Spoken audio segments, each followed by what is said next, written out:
Jobbing with Nikki. Yeah, gobbing with Nikki. We're jobbing with Nikki. Yeah, we're jobbing with Nikki.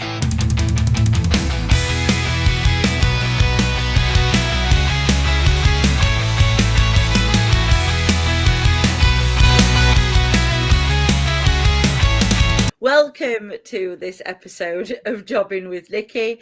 I am joined today by Remus Caine. How you doing? Hello. All I'm good? here. I'm here. I'm ready. I'm here. No, So no brownies. No brownies though. Sorry. no brownies, no silly. We're not going to get silly. Well, we will, but You're already so laughing. I didn't even do anything. You're already laughing. I know. Tell me about Remus Caine. Where did the character come from? So, Remus Caine started as just an idea because when I first started wrestling, I guess you could say I was in the backyard scene. Just rough tumble, that sort of stuff. And back then, I didn't really have a clue on what kind of character I wanted to be. So me and an old friend of mine lived at the same house. We sort of just brainstormed what it is that my character was going to be, and we eventually settled upon something quite, for the initial part, quite dark, quite satanic in origin, but not immediately obvious. It's just someone that can pass as a normal person, but when they're in the ring, that's when you start to see them at their worst. Remus from Romulus and Remus, early Rome, because I'm a massive historian, or I like to think that I am. Cain was a play on Cain and Abel from the Bible, so there's more religious context, and also one of my favorite wrestlers at the time was Kane, as in the Red Machine Kane. So it was just bringing all these different things together, and it's just grown as time's gone on.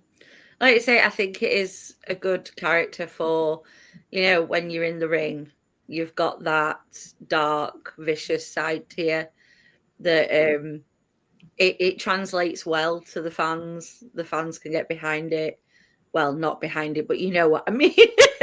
Well, it's funny you say that, because sometimes, depending on, and this is sort of what I love about the character, especially heel Remus Caine, is that sometimes there are people who come, like at UK wrestling, for example, there are like people who come to the ramp and they put their hands up, they're wanting a high five from me. And back when I was doing the more cultish theme, they started doing my actual salute. Wow. And it was sort of, I wished I could have kept that up, because it would have been a sort of cult of personality thing, that this dark individual who's as evil and as brutal as they get is still getting people to actually, you know what? This guy is evil, but I don't care. That's cool. The thing with a good cult leader. They get followers. They get, look at Charles Manson. Let's delve into this already. So, to be fair, when that first happened, I did sort of think that this is very Manson-esque, and I didn't really originally intend for it to happen. But if I could recreate that magic, if I could get that again, but to do that, I'd have to start up a cult, and I've already spoke to Work the Left Side about that, and they're very much on board with the idea of me starting up another cult. So just have to see, won't we? Well, we'll scoot back to UK wrestling, because I think last time you had a lot of issues with Buckshot Buckley, but I loved what you were doing with the mind games and the story, because I've said before, I love a good storyline. And things like mind games and that I do really enjoy. So is that still, are you still getting in Buckshot's head, or have you chosen a new victim? Remus Caine, as a person, he decides what's best for him but not necessarily what's just best for him, but what's best for the people around him. Because in his mind, he's not the villain. He's someone with a vision who wants to change the way that professional wrestling is viewed as, who wants to change the people within it. And in a way, if someone's got your attention, that's got Remus Caine's attention, that can be viewed as a very good thing and a very bad thing. On one hand, with it being a bad thing, Remus Caine is going to give you the worst that he can give you. On the other hand, he's doing it for a reason. And in one of the in our own first match that we had, he said that Remus Caine mentioned that him and Buckley are the same person. Yeah. And if you watch how Buckley's been recently, he's not been cheating, but he's certainly a little bit more unhinged than he normally would be. Definitely. And and this is what plays into the mind, is that because Remus Caine told him that it was that? Or is it because actually Buckley was always like that? He just needed somebody to come out and tell him that this is what he actually is, for him to acknowledge that. You're not sure. And that's the beauty of Remus Caine. Because it's not the first time he's done it. It's not the last time he's going to do it. And you don't know who's safe. You could say he's had a hand in quite a few different individuals, whether they've been turning more good, turning more bad. That's just how he is. He changes the people around him, even when he's not trying to. But we have seen Remus change at Blackheart. We've seen a very different Remus at Blackheart recently. I really love it. We saw you teaming with Creed and writing on your chest, and it was just so good. It's so good. I love it.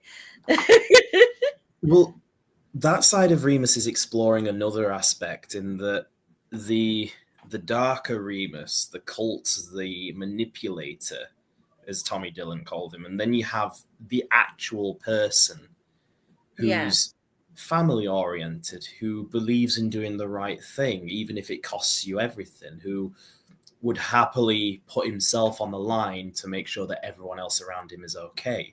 He still has that same hunger and drive and determination to succeed. He just does it in a very different way. He does it with his family on his mind and his thought of, I was being nasty. I was this awful, awful person. And now I have to do what I can to show people and show myself that's not who I am. Yeah. The problem being is that Remus Caine is still at the back of the mind. It's always just there. Yeah. It's like in the match that I had with Sammy Blue. He was still that good guy Remus, but he wasn't as nice as he normally is. He was trying to hit Sammy with the chain. He was very much aggressive, but he was still playing within the rules. He was still trying to be a good person at the same time. It's that duality, which I hope to explore more going forwards, because I think you're either going to see him push past beyond that, or you might see him regress ever so slightly into this darker version of himself that'll just pop out every now and then, whether he wants it to happen or not. See, I love that. I love your brain for it. Like, there's so much thought and so much work has gone into your character.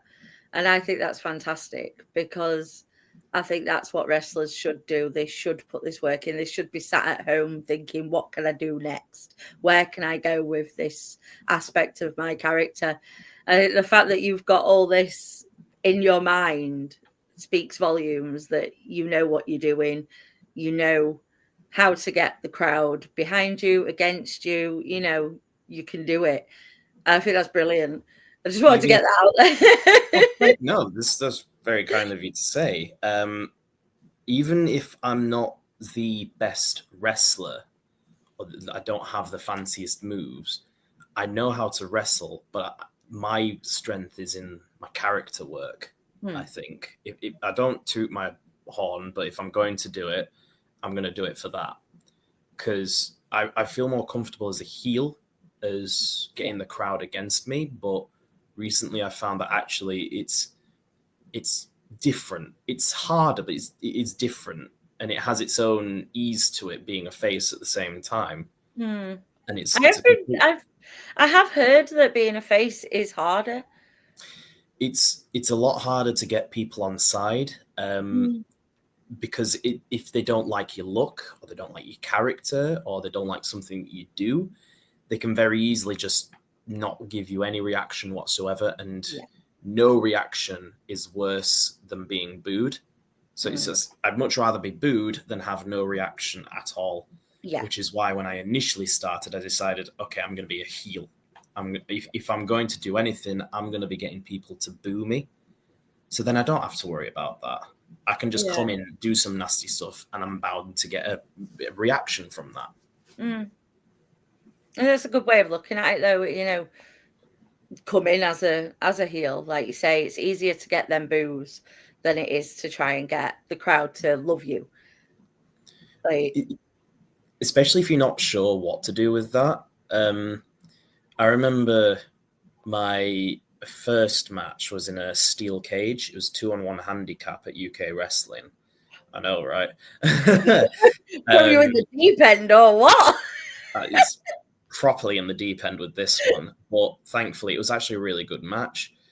But in terms of getting the crowd to hate me, I just beat up the other guy, and because there were two of us against one, it automatically made us look like the bad guys.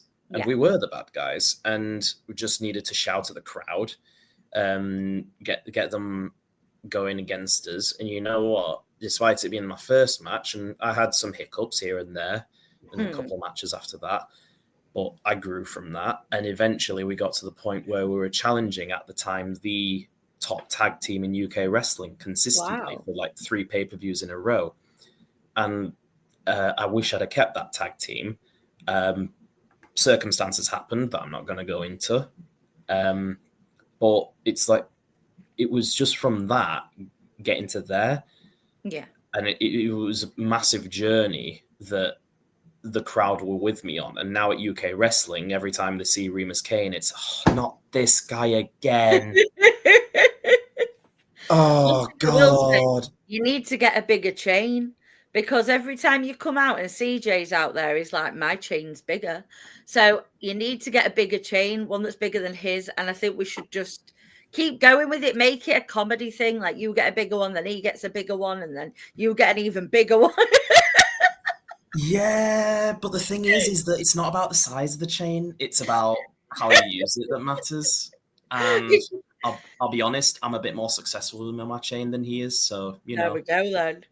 Well, he turned round to me. I can't remember what show it was. And he just went, mine's girthy. I was like, wow. That sounds CJ. I'm sure it is CJ. I didn't know what to do. I just broke. I just couldn't stop laughing. Well, CJ.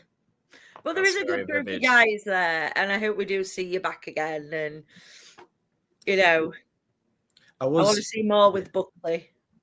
I want to see that too. Recently, it's been a bit difficult just because my partner works weekends and at the moment, and it's just a case of looking after Lily. But that, and recently when I have been able to go, I've been coming down with norovirus and Lily's bugs and all sorts of random nonsense. So I think when you have kids, you get everything. Oh, you do. Tell me about it. Waking up at 3 o'clock in the morning, seeing the mess that they've made, and go, oh, I'm not awake for this. No, because you can't leave it till morning. You have to clean it there and then. And you're like half asleep trying to clean mess. And it's the worst. That's one of the worst things about being a parent. in the back of your mind, you're knowing as well, like, oh, if Lily's got this, oh, I'm going to have this later as well. Yeah. So you're just seeing your future ahead of you. And it's even worse. It's like if you're out in the middle of town and somebody's ill and they just slightly brush past you, you'd never know, but you're seeing it right there. It's there. You know what it looks like now. That'll be me in a few days. good luck to you. Do you find it an easy balance? Because obviously you do bring Lily to shows. Do you find it an easy balance when, you know, being a dad, training, you know, all the other things you have going on? How do you find the balance?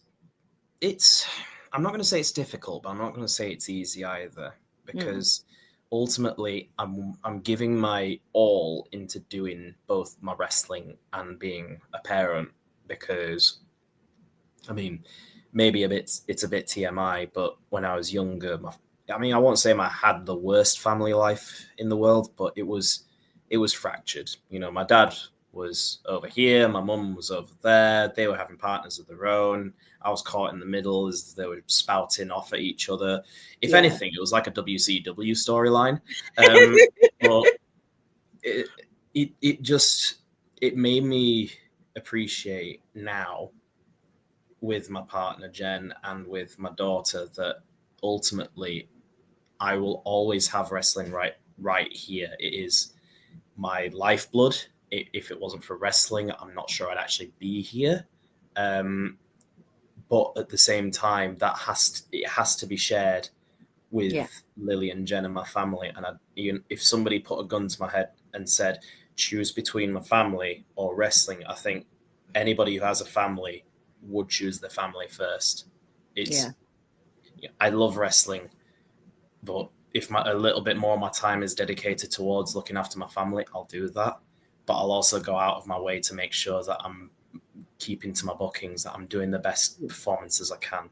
It's just one of those things. I think that's the best I can put it. Yeah.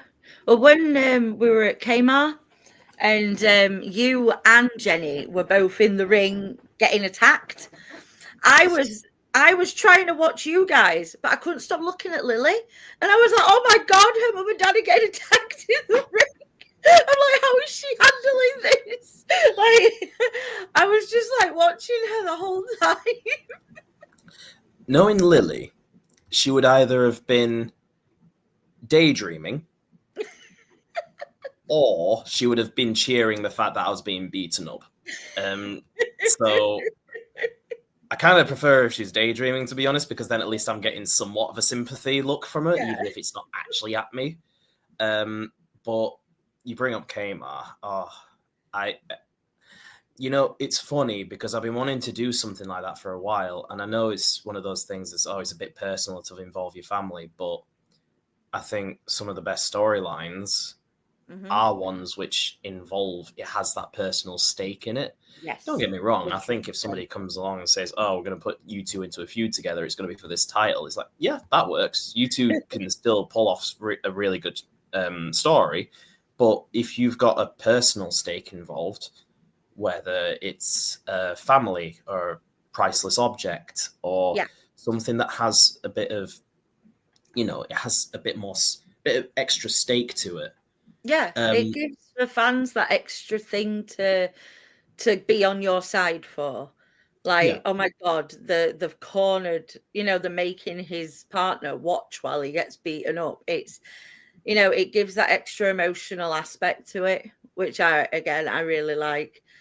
I like to keep kayfabe alive, and I will while I'm in the crowd. But, behind the scenes, I'm just like, oh, I love that.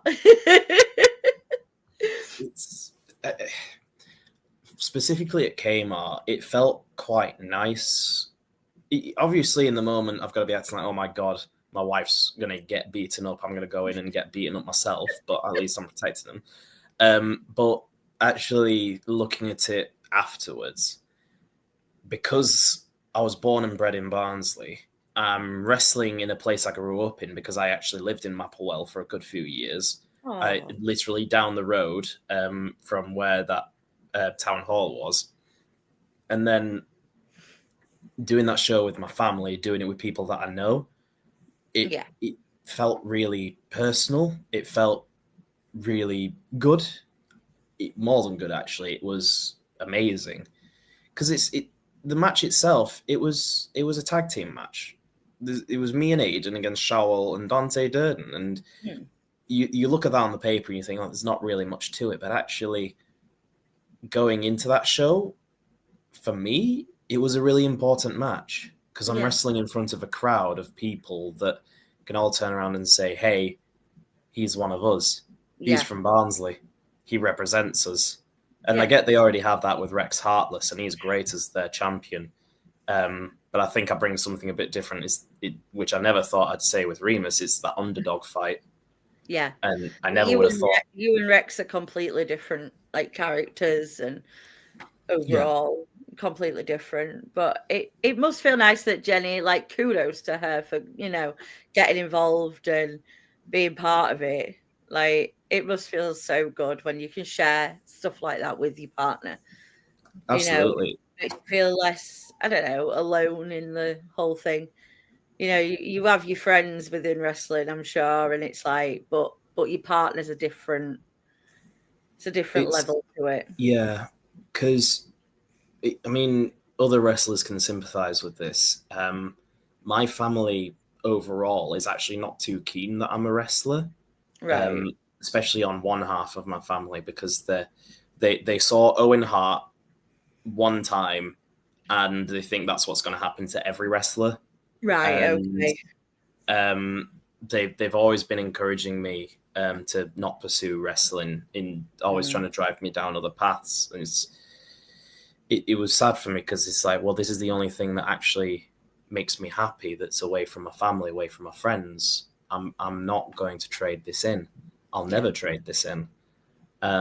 So to actually have someone who means so much to me actually be there with me, whether they're just watching the show or they're on the show announcing, singing, I'm just happy that there's somebody there who's in my corner, even if she's booing and jeering me at the same time. That is lovely. It really is. Because I 100%, I understand, without going too much into detail, but I do understand where you're coming from. And I think that's why I'm so happy that I seem to have got such a good little circle that I'm in now. And I think it does mean that a little bit more when you're not used to people, supporting your dream or anything. We've got very deep on this very quickly. I don't mind. Hey, I don't mind. Well, Kmart, I need to know, have you and Aidan Sparx got a team name yet? No, I have been playing around with some ideas in my head, but they're a bit my mind is a bit blank. I want Fiery Canes. Everybody keeps saying everybody wants Fiery Caine. Everybody wants Fiery Caine. Fiery Caine. I feel like it takes too much emphasis away from Aidan. Then it's like he's the fire. Yeah, but it's got my bloody name in it. True. But I have been playing. It might be simple, but I do simple tag team names quite well. I mean, hell, I was running around with a faction called the Society for such a longest time, but it got over. I was going to go with something like Fire and Ice. Because I'm quite cool in how I look, and he's the fire and ice. Fire and ice. Yeah. Spelled exactly like how he says it. Fire and ice. You got to have the emphasis on the fire. He scared me the other day at Blackheart. I was just talking away, and all of a sudden he comes up in my ear and just goes, "Fire!" Jumped out my skin. Right? He's like that backstage as well. Is it? Nah, he's thrilled backstage. He's got so much energy. He's full of ideas, like 24/7. Yeah, God, you were praising me on my creative ideas. It's his matches, if not exceeds mine. He's constantly full of ideas all the time. I'll put him on here soon. So yes, we're picking his brain. You'll have to ask him if he approves of the Fire and Ice tag name. But you are going for the tag titles, the new Kmart tag titles. Yes. So who is there? There's you, Bolton Club, Reform Wrestling, and Shawal and Dante. I can't think of their name. I'm not sure their team name right now off the top of my head. Dumb and Dumber. I Yeah, am you heard hoping me. you get reform in like some way, shape, or form. I love them guys. Hate them, but love them. As a tag team, they are class. I mean, they're one of the two only people I know who who I've met who actually wrestle in suits, like I do as well. Yeah, I And don't know how. loose fitting. Ah, That's all it is. You just get loose fitting, especially around the thighs, because that's where things do go wrong. Like on a genuine level, like if anything's gonna go wrong, like it doesn't matter if your shirt rips, but if your thighs rip on your trousers, you're done for. You're gonna be Brock Lesnar giving an F5 to someone. the But first time I saw him was at a Firestar show, and I'd never seen them before. And Ryan Ace just came out and just would not stop giving me grief. I was like, I have never seen this guy before, and he's just picking on me. But I absolutely love them. Like, as people, they're just, again, great brains for it, because who else would have come up with what they do? Like, it's if you go into certain areas, you know for a fact that it doesn't matter who they are, they're instantly going to get heat just on the name alone. oh, which definitely. I think is smart. It's sometimes it can border into very dangerous territory if some people feel very passionate about it. But I think those guys are tough. You know, they'll just kick whoever comes at them. Plus, I don't think people are.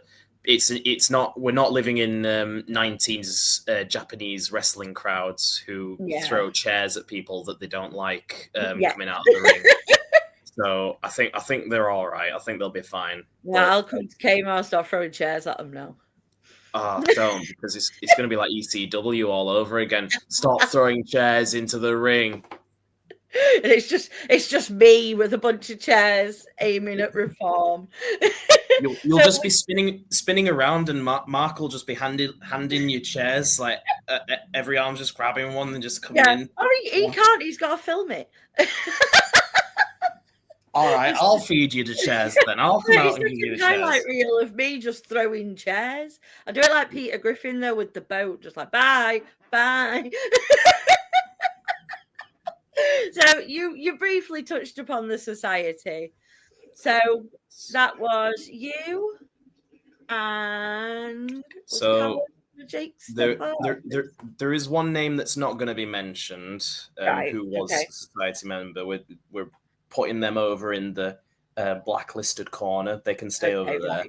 Right. But we have Callum Jakester, Kyle Kennedy, or who is now going by Brad Coleman. Hoping to see him in the ring soon. There was also Jenny was a brief member of the society as well, and then Owen Murdoch. Owen Murdoch was part of the society.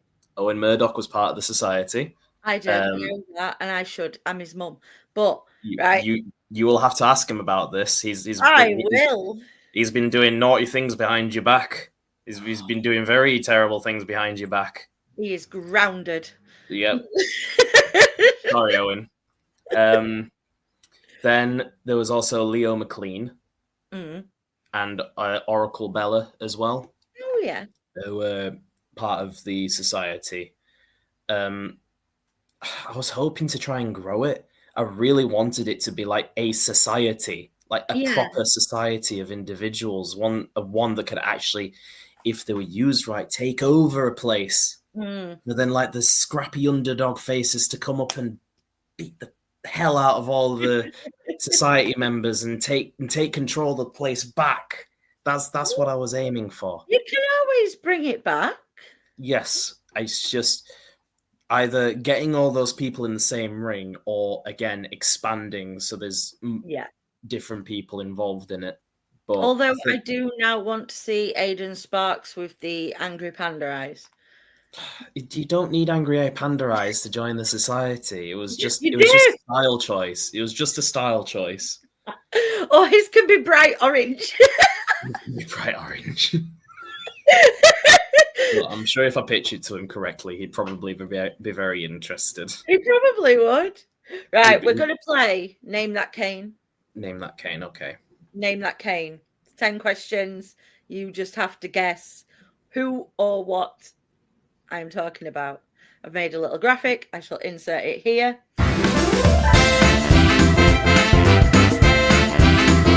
Question 1. Friends with Kermit the Frog. Friends with Kermit the Frog. Oh God, this is where is this where I tell you I didn't watch a lot of Muppets when I was younger? Christmas. Christmas. What we're talking about that Carol, the one where they did the Christmas Carol. Yes. Oh Who's God. the Caine in that movie? Oh, Michael Caine. Yes. There we go. See, I thought you were talking about one of like the puppets, so I was thinking, who's got chaos puppet? No, Michael Caine makes sense. These questions they're a bit random. So you suck it at Christmas. You suck Candy Cane. Yes. There you go. Now we have mentioned this Caine. He murdered his brother. Caine. Caine. Right. Caine. Used by a head teacher before 1987. A cane. Yes, but what kind of cane? Oh, well, I suppose it depends. It had an actual name. I have been Googling. Or it has an actual name to it. I mean, it's a self-explanatory name. A beating cane? A hitting cane? It's a spanking cane. Oh, spanking cane. Okay. Cool. Cool. Right.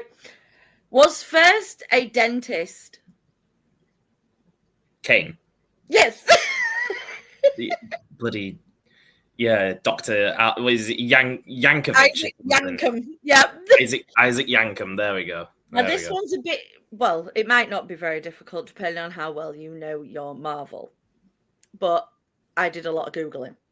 A failed clone of Spider-Man.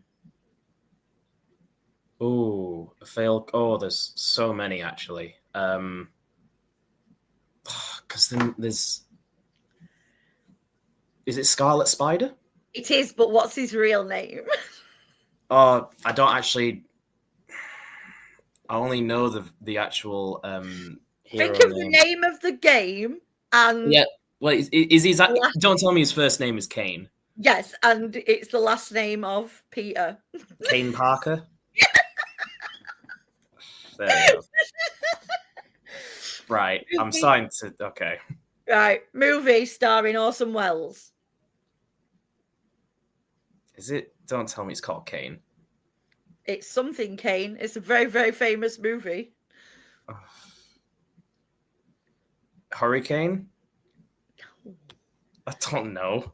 Citizen Kane. Oh, Citizen Kane. No, not famous enough for me. Sorry.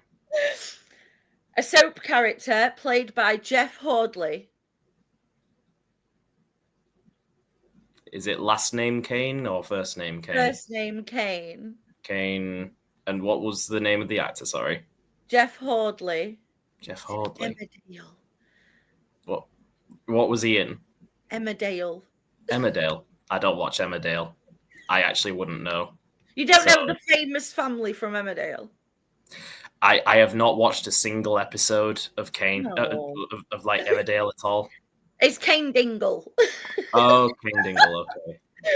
And last one, used by someone who is visually impaired. A walking cane. Yes. There we go. You did name that Kane. Now, I have had some questions in for you. Okay. I am very confused about these two, so I'm going to ask them first. These have come from Hammerhead Smith Jr. Both of them. Right. Was it true that someone splashed mashed potato on the walls at Ripponda?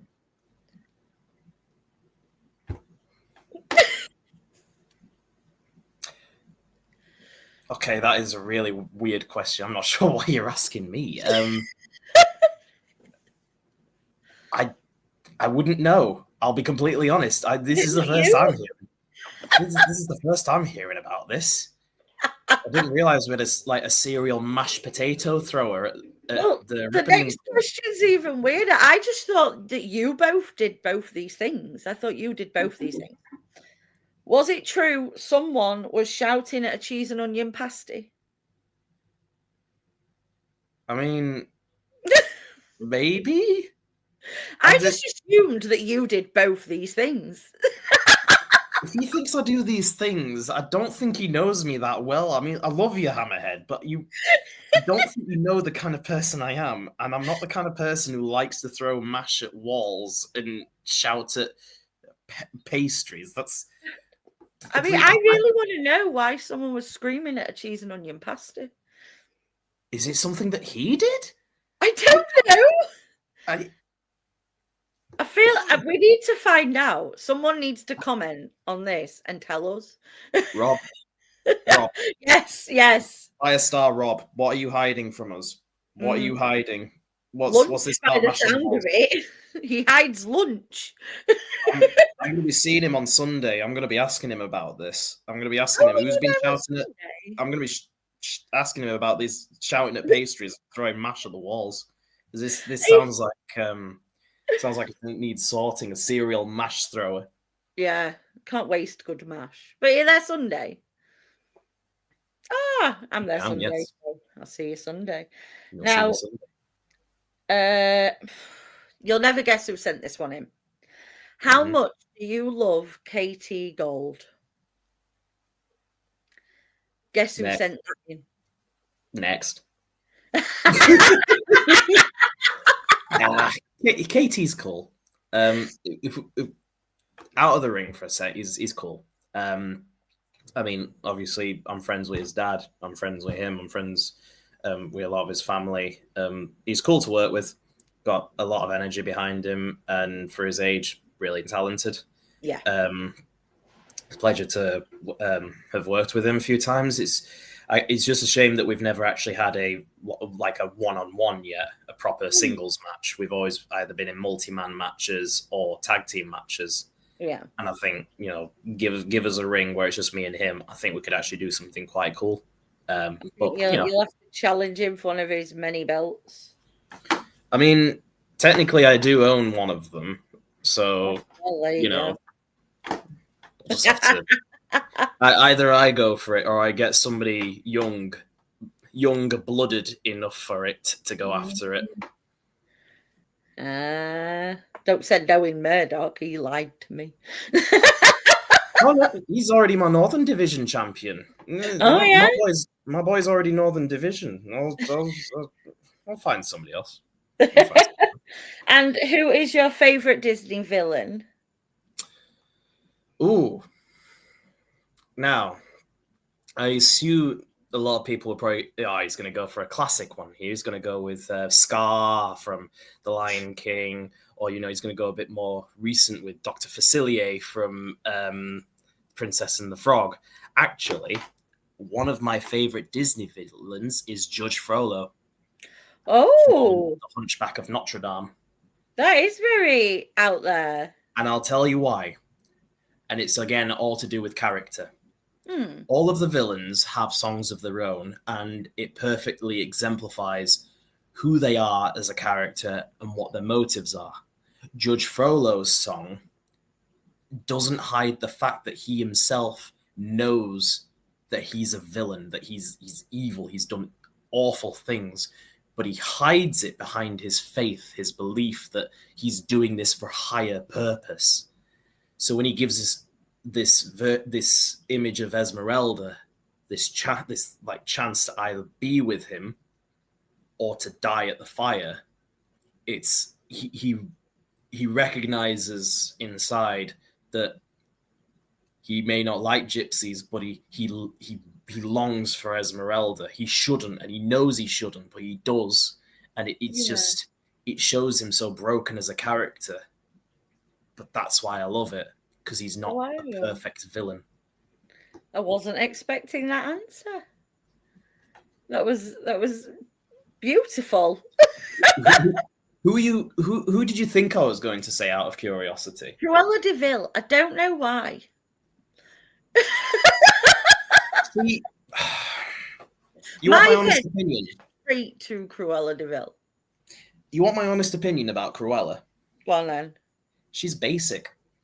Oh. She's very basic as a villain, honestly.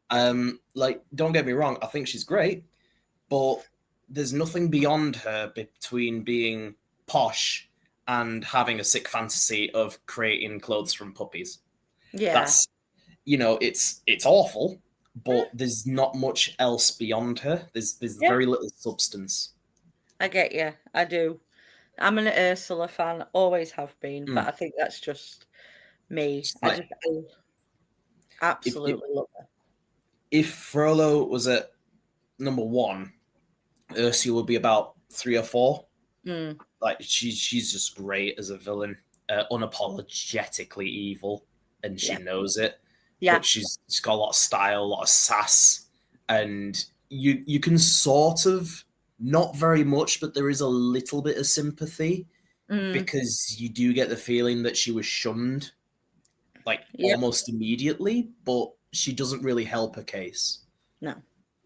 And I really like, I just thought of another one that I really like as well. Gaston. I love Gaston. And Jafar. Jafar is one of my favourites, probably. Like, I absolutely love, like, Aladdin is one of my top Disney movies, and I love Jafar. Always have done. And Iago, like, how can you not love Iago? As much as a lot of people like to dunk on the most recent live action movie they did with Aladdin, I actually really liked Jafar in that. I loved the whole movie. I thought it was perfect. I smiled all the way through it at the cinema. I'll tell you, the only thing I didn't like about it was the fact that the lady who plays Princess Jasmine, her voice was auto-tuned. And I think if you're going to be in a movie which has a lot of singing, try and get somebody who not only looks the part but can actually sing it as well. I do not like.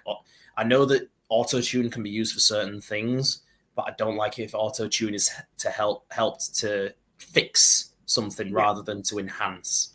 Yeah, and I feel like it was used to fix. But I think it had the best version of Jafar in because it showed a bit of actually he was a bit like Aladdin. He came from a similar place. He came from the slums, and now look at him. He's made something of himself. He's a vizier to the Sultan. Yep. Which I think it was perfectly done. The amount of people that shit on Will Smith and everything, but I think he wasn't trying to be Robin Williams's genie. He was he made it his own, and I think if you look at it separate to Robin Williams and have that separation between the two, he is perfect as the genie. Yeah, at the same time, I can understand why people would find it hard to separate. Oh yeah, because I've actually been playing something Disney related recently, Kingdom Hearts. I love Kingdom Hearts. Oh, you play Kingdom Hearts as well? I haven't played it for years. I love it. On the PlayStation 4 that I've got Kingdom Hearts remastered. So it's remastered of Kingdom Hearts 1, Kingdom Hearts 2, Birth by Sleep, 358 Days Over 2, Recoded, Dream Drop Distance. It's got all of them. And I've recently just started playing 3 because they've announced 4 coming out soon. Yes. So I'm getting myself back into it. And I remember playing Kingdom Hearts 2, and the voice actor they got for the genie in that tried so hard to be like Robin Williams. And it was, I understand why that's who they had to play, but you could just tell that there was a difference. Yeah. Which is a shame because in the original Kingdom Hearts 1, they did briefly get Robin Williams to do the voice acting for it before what happened, which is, it's painful, it's sad, but I can see why people would find a hard time differentiating between his genie and everyone else who does it. Yeah, I can get that. I just, like I say, I think Will Smith just brought something unique he was very unique about it, like adding the little bit of rap and, you know, all that. I think it was very Will Smith, which again, you know, he's a big personality, he's a big, you know, character. So I think he did really well. And we're just not talking wrestling at all anymore. No, you're getting to know a bit more about me behind the scenes. Yeah, it's quite nice, actually. I honestly didn't know you were such a huge Disney fan and that. Yeah. Like, Disney's like, I love Disney so much. You know what? It's because nobody asks. Nobody asks. There's so many things I'm interested in. There's so many different things I could talk about, but people associate me with the wrestler who knows how to cook and has a family. Yeah. But it's nice to be able to talk about other things as well. Like me and Isabel actually have like a tradition now. For the past 2 years, we've gone to. I get a Disney on Ice tickets for Christmas, and then we go in the March. So I'm buying them soon and ready for Christmas, and it's our little tradition, and I love it. I like that. That's pretty cool. She's into all the princesses and all that, but I've always been more for the villains, obviously. But that's why she's called Isabel, because Belle's my favorite princess. And yeah, I weren't allowed to just call her Belle or Jasmine, so Isabel was a compromise.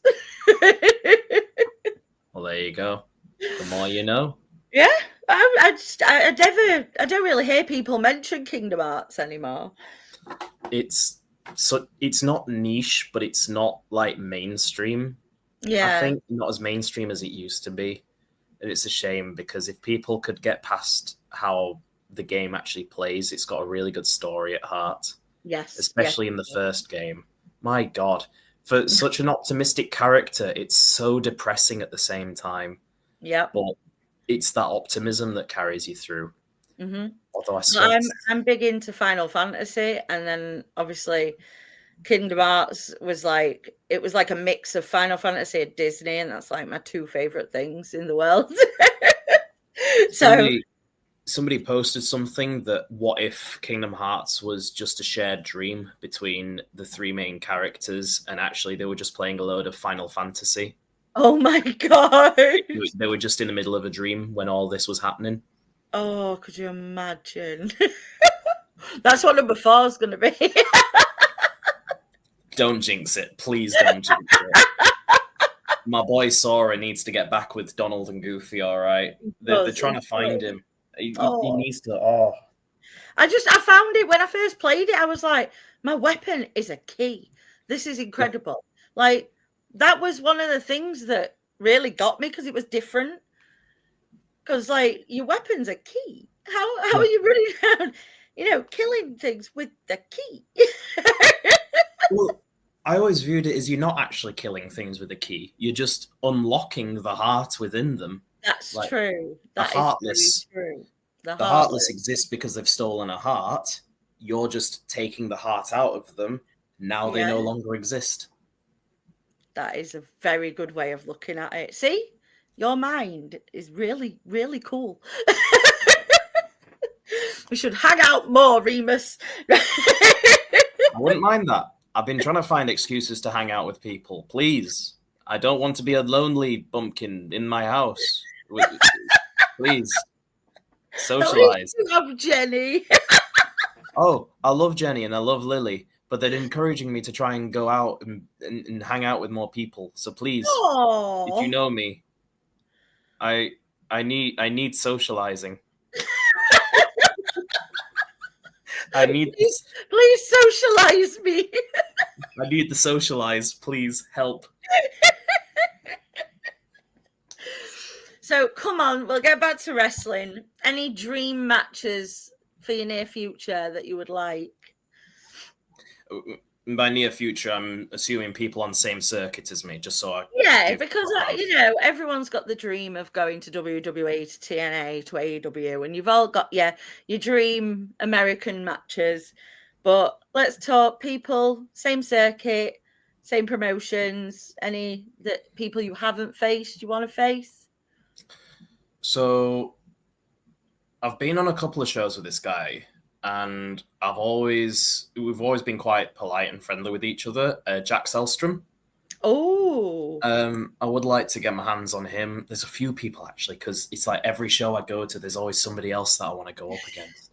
Because if he was still around, I'd have gone up against Kai Iran. I would have happily gone into a ring with him. Because I always tend to do well with people who are a lot more agile Yeah. than I am. Bringing onto the man with the sexiest mustache in Yorkshire, George Hunter. Who, listen, George, if you're hearing this, I will grow out a mustache soon. I said I would. I'm going to try, but just not right now. They go for the mullet as well. I don't think I'd be able to do a mullet.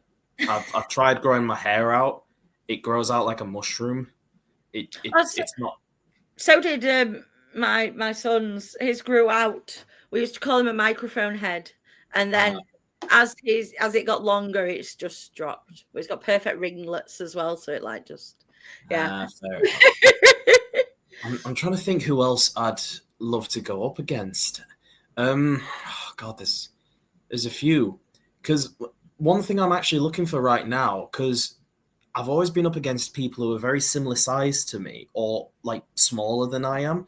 I actually want to go up against people who are bigger than me because I want to challenge myself. Yeah. So it's like in terms of singles matches, I'd go up against people like Henry Winters and Andrew Jepson. I'd love to go up against them just for that reason alone. Yeah. Also because they're great guys. It's also why I was really happy when I went up against the Yorkshireman. He's like, I think on a singles basis, he's the biggest guy I've been up against so far. But having said that, there is one guy who I keep circling, and it's Rex Savage. Oh. Because I know him, he knows me. We've only ever shared the ring properly once, and that was for a tag title match.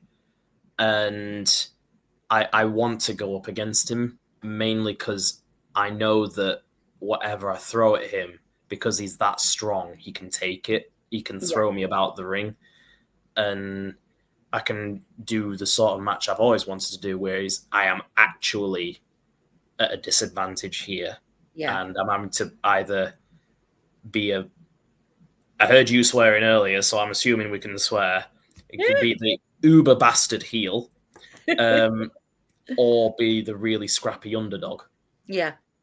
Depending on which way I needed to go. So, Bookers, hi, hello.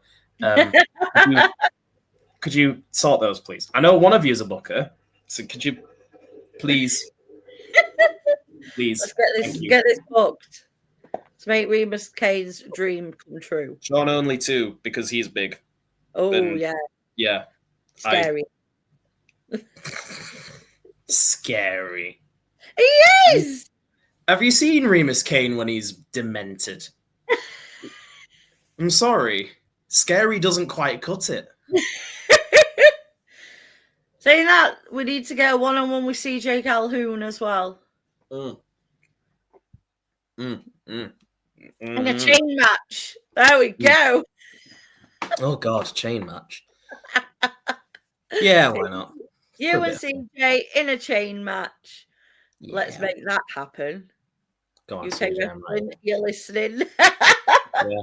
Just like I said earlier, you might have the bigger chain, but I know how to use mine. Exactly. So what is next? What you got coming up? What's next for you? So, coming up this Saturday, I'm going to be at Firestar Championship Wrestling, Sunday. where I'm actually I'm going to be opening the show with some guys from Imperial Wrestling Federation. Oh, really?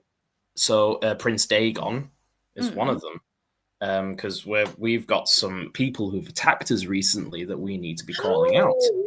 Yes. After that, I'm going to be at Super Pro Wrestling in Mapplewell. I don't know what I'm doing for that properly, or do I know what I'm doing for that properly? It's a surprise. I'll be going to Blackheart shows in between that, always the first Sunday of every month. Then I know in December, that's when I'm going to be at Kmart in Wakefield. And that's going to be me and Aidan Sparx. And I know they've not announced it yet, but I know who we're going to be facing already in the tournament match. But you're gonna have to wait and see. You're gonna have to wait and see. You're gonna have to wait and see, aren't you? You're gonna have to I want it to be reform. December's so far away. It'll happen, but you'll just have to wait and see, won't you? Fine. It's fine. Hey, listen, I already dropped Owen Murdoch in earlier. All right, that's my favour done. I've already told you about what he's been up to. That's my favour done. I am going to tell him off. Sorry, Murdoch. I love you really. So do I. That's what I mean. I've met such great people like this past year. And also, you said earlier about, your character is what you pride yourself on and that, but you have improved so much since I started seeing you around. You really have, ability-wise. I think you've improved. Thank you. I love it when you're at a show because I like to see you. You as a person, like you say, sometimes people don't get to know the people underneath the character, and it's been lovely getting to know you over the past year. So the feeling is mutual, although I feel like it's a little bit easier when you've got a little gremlin called Lily by your side. It's like Henry Winters said. He doesn't book me so he can see me wrestle. He books me so he can see Lily have a fun time at Blackheart. The amount of wrestlers I've gone, Isabel, do you want a picture with them? Just so that I can go talk to them. I don't even need to do that with Lily. She just goes off. She's already attacking them herself. I think one of the first things she did when she went to Blackheart Wrestling was go after whoever. She went after Billy because she was trying to steal the Unleashed title off of him. All the kids want to beat Billy up. Isabel was smacking him with a teddy the other day. I don't think Lily wants to beat him up. I think Lily just wanted to go, this is my title now. Bye. I think we've still got the photo of her holding that title up somewhere in this house. She'll get there, though. She'll want to beat him up. For some reason, kids just want to beat him up. It's quite funny. From personal experience, he just does have a very, just very... Yeah, it's just... I'm sorry, Billy. It's like, I love you, man, but do something about that punchable face. It's really distracting because I'm like in the middle of a conversation. I'm just like, I just want to... Yeah, sorry. It's bad habit. I get it. I can see it. It's why we had 3 back-to-back matches at Blackheart. I don't know what you're talking about. Exactly. You just wanted to punch his face. Yeah. Sorry, Billy. I think that is all we've got time for. We're coming up to an hour.